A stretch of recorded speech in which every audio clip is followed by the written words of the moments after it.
Okay, a question that I get from a ton of you is, where do I start if I want to start a podcast? And I love when answers are simpler than we expect them to be. So I want to tell you about a resource that's changed the game for us with our podcast, and that is Spotify for Podcasters. If you want to start your own podcast, Spotify has a platform that makes it so easy. You upload your episodes and then Spotify actually distributes it everywhere onto all platforms and even helps you earn money so that it can be profitable for you and a blessing for you, your family, your people. Spotify for Podcasters lets you record and edit your podcast literally from your phone or your computer. So if you don't have a fancy setup, it's okay. You can immediately get started today. Then again, you distribute it to Spotify and everywhere else that podcasts are available. You can also do video podcasts, which sounds like a dream to me. And when you want to take conversations with your people to the next level, you can do Q&A and polls, all sorts of fun things. You can earn money with ads and podcast subscriptions, or you can just get started using what you've got for the good of others and the glory of God. Check out Spotify for Podcasters. I use it. I love it. I highly recommend it. Download the Spotify for Podcasters app. I have it on my phone, highly suggest, or go to spotify.com/podcasters to get started today.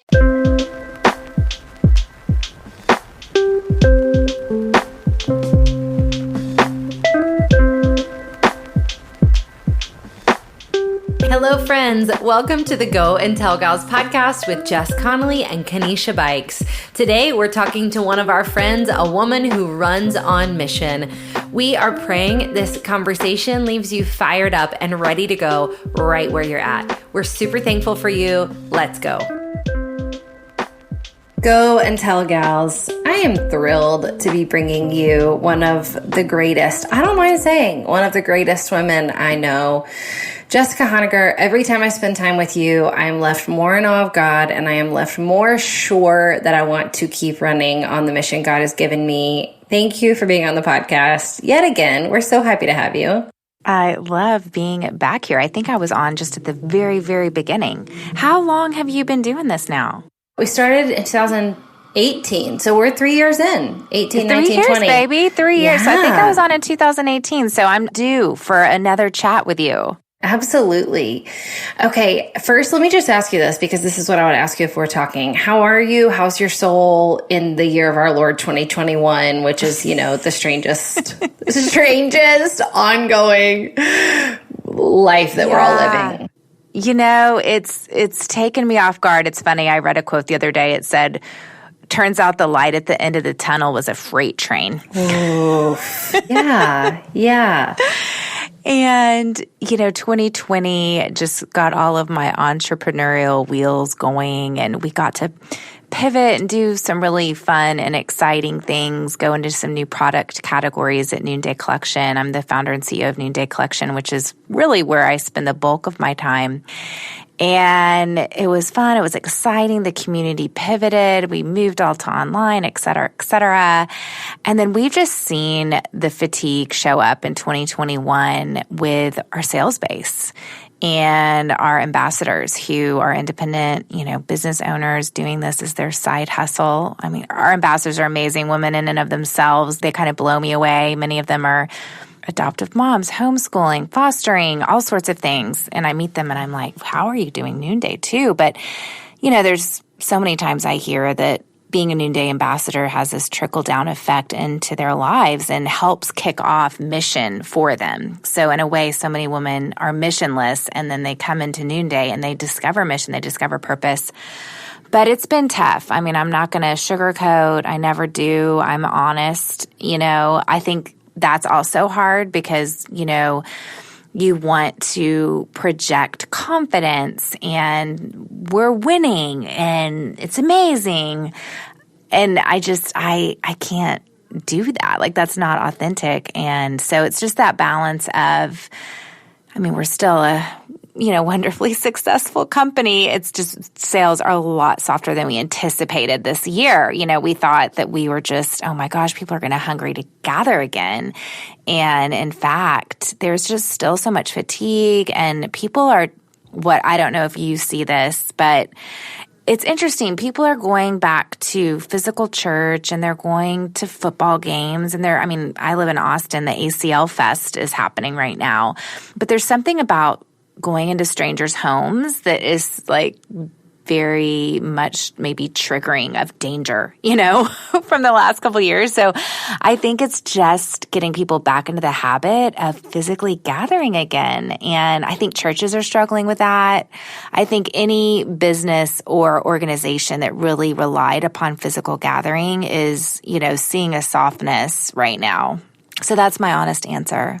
Yeah, that's real. I literally, even just as a church leader, I was thinking about this yesterday of how do we explain to people, how do we still communicate confidence in God and confidence in the organization? Like, hey, we still believe church is good, and also communicate, this is really intense and rough, and you should know, And so I can't imagine similarly as the leader of a business. Yeah. No, it's very similar. I was actually talking with my pastor yesterday, and very similar thing. Our church has been through such transition in the last 18 months, and we relaunched one of our campuses yesterday, and there weren't as many people as we wanted to be there, yada, yada, all that stuff. And so, and it's that challenge of, I'm not just living on mission, I'm leading other people on mission, right? So it's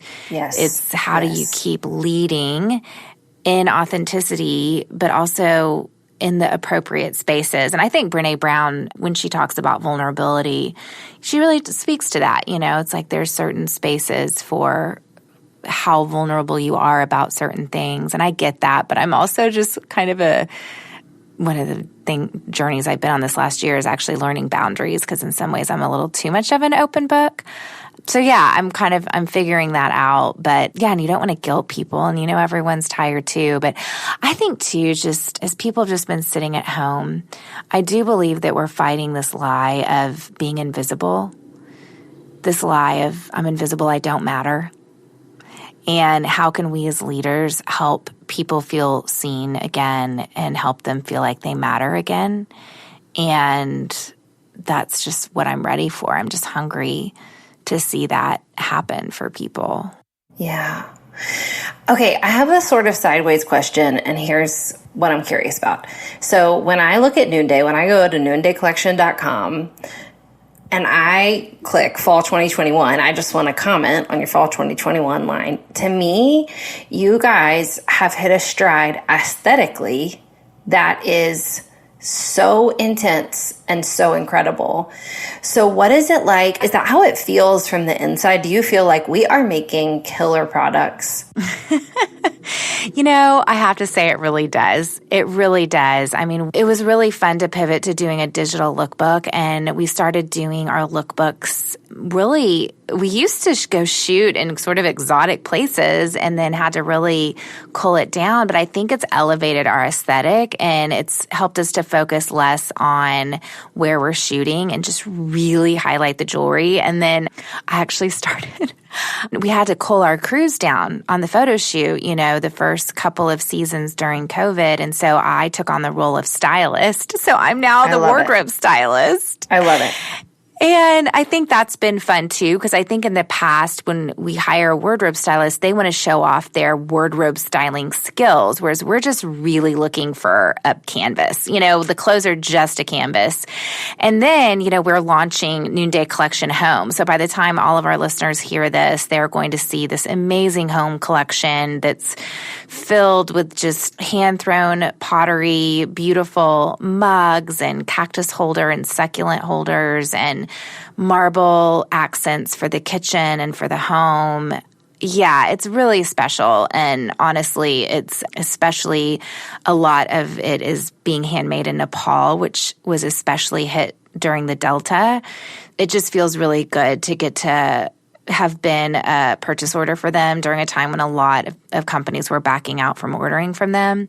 It also means that the collection is sort of arriving slowly but surely. So there's going to be some back orders and such, but I think our customers are accustomed to understanding what we're all about by now. But thank you for noticing. I do love our brand and our products, and it's beautiful, beautiful things. Yeah, I mean, it just makes me like curious even to speak, if you would, just to that, because that's how I feel even as a church leader right now, that I'm like, there's some really magnificent things happening here in some ways. And especially even in light of the pandemic, like we are hitting our stride at learning how to love the people in our city. We are hitting our stride at learning how to be the reconciliation of Christ in the midst of really hard conversations. It bums me out that I don't know how to communicate like great things are happening here. And that's just the exact same sense I get when I look at Noonday and hear you say like, things are going okay. We're okay. You know, God's mighty in this company, but also it's not what we expected. And that just seems like it would be such an interesting mantle to carry. Yeah. I mean, in so many ways, we were just in People magazine last month, right. And I was just with like 30 ambassadors in Kansas City who were telling me how Noonday's changed their lives. But on a macro level, our sales are just softer this year than we had anticipated, So it is, but again, it's living on mission really means that you aren't living for the outcome, and you're not living for how many people you're seeing at church on Sunday in your congregation, or even, it is more challenging with Noonday just because our sales have a direct correlation with our impact. But just the beauty and all of that. There's just so much pride in the process, and, that's where we're really digging in. And we believe in what we have to offer. It's just really getting the word out more. So, hey, go and tell gals, like, yes, open your homes, open your websites, open your Instagram accounts, join us, and you get so much free stuff and you get all this beautiful product. So we need you, and our artisans need you.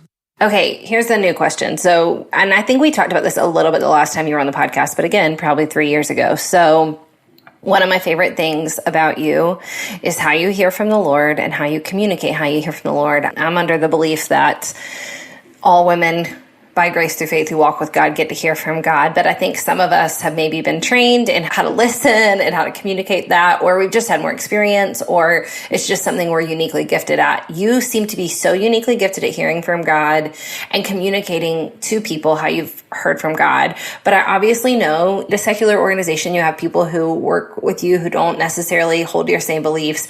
How do you combine these things of hearing from Him and getting vision and insight and wisdom from Him, and then communicating it sometimes to audiences that you can't say, like, well, God told me, what does that look like for you?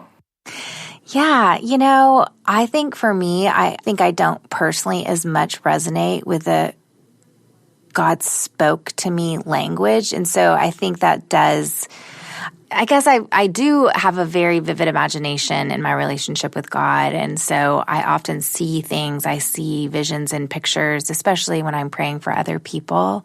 I still really fully communicate that, but it's probably less in a Christianese language, or the Lord spoke to me. It is more about, in fact, I had a dream back in July that was a pretty crazy God dream that is absolutely sustaining me through this season. And I had it on an ambassador trip, and our ambassadors come from a wide range of faith backgrounds. And so I just was able to share, here's the dream that I had, but I didn't say, God gave me a dream last night. I said, like, here's the dream that I have, and here's what I believe that it means. And then I just said, and the song that I woke up to this morning after I had this dream was from Rend Collective, and it says, "You're not finished with me yet. You're not finished with me yet." I don't know if you know that song, but it's just this, I love that just pumped up Rend Collective. And I do share really openly. And, of course, sometimes I'm like, do I need to even be more open? But I think I just show up as me. I do think I have a podcast as well, the Going Scared podcast, and I do grapple a little bit with kind of the Christian Jessica Honegger, and then kind of the podcaster who interviews everyone from the founder of Netflix and the founder of the Dry Bar to, I mean, today I'm hopping on with Rich Viotis up in New York and Shauna Niequist, to record podcasts for Going Scared this afternoon. And I think what I've decided is I think most people are multifaceted, Yeah. I just am like, if I'm like this, I know, and I just have to count on those people finding me, and that those are going to be my people. My people are going to be the ones who listen to NPR, subscribe to the New York Times, and also are passionate about John Mark Comer and International Justice Mission and stylish clothes and eating healthy and working out your body. I mean, certainly I'm not a special snowflake. So I think when people come to me, that's what I hope that they experience, just sort of the multifaceted nature of who we are as people, and that I can help people make sense of that part of their story. I love it. Okay. Is there anything that you are sensing or hoping for, or just specifically praying into for yourself or for Noonday for 2022, as we're kind of like hopefully closing this page on 2021, and obviously knowing we're all still going to be very vulnerable and tender because that didn't end with 2020 apparently. But is there anything that you're just like, oh, this is where my sights are set. This is what I want to talk about. This is what I want to pay attention to. I do think we're all going to need to learn to live with this pandemic, and this, I mean, maybe it won't be a pandemic anymore, but certainly COVID will always be with us. So I do think there's this certain level of, I think everyone imagined that sort of post-pandemic life would mean no COVID.